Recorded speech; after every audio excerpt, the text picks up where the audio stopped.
अस्सलाम वालेकुम।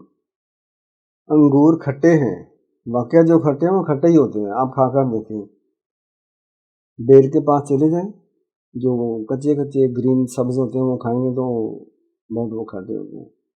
मज़े की बात बताऊं कि जिन लोगों को कब्ज़ होती है वो ज़्यादा से ज़्यादा कच्चे खट्टे अंगूर खाएं, उनकी कब्ज़ ख़त्म हो जाएगी। बहुत अच्छी बात बताई है मैंने, ठीक है।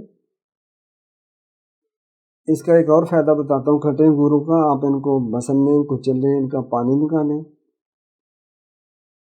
जौ का आटा ले लें या इसका माश का आटा ले लें, मसूर का आटा ले लें।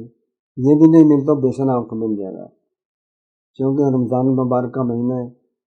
बहुत ज़्यादा लोगों ने पकौड़े खाने हैं, चाहे उनको टट्टी पेशाब लग जाए, चाहे कब्ज़ हो जाए, चाहे उनको चेहरों पर दाने निकल आए, कुछ भी हो। अपने घर में भी, बगाने घरों में तो ज़्यादा ही हाथ साफ करते हैं पकौड़ों समोसों पर, ठीक है।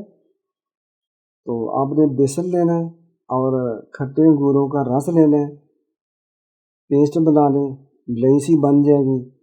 जिन मर्दों के, लड़कों के चढ़ती जवानी में, बच्चों के, बच्चियों के या लेडीज़ के, एक और चीज़ बताऊँ, ये जो दानों वाला मर्ज होता है ना, पिंपल्स वाला, ये 40-50 साल तक भी निकलते रहते हैं, कभी इधर से कभी इधर, यानी कि हल्का सा बेशक गले गर्दन तक, कानों के पीछे इधर भी दाने निकलते रहते हैं कभी कभी। तो ये दानों को ख़त्म करता है, दाग धब्बे ख़त्म करता है ये लई, ये पेस्ट, ठीक है।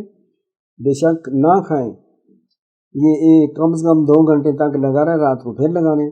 चंद दिन करेंगे, आपका चेहरा इंशाल्लाह खूबसूरत होता जाएगा, दाग धब्बे ख़त्म होते जाएंगे।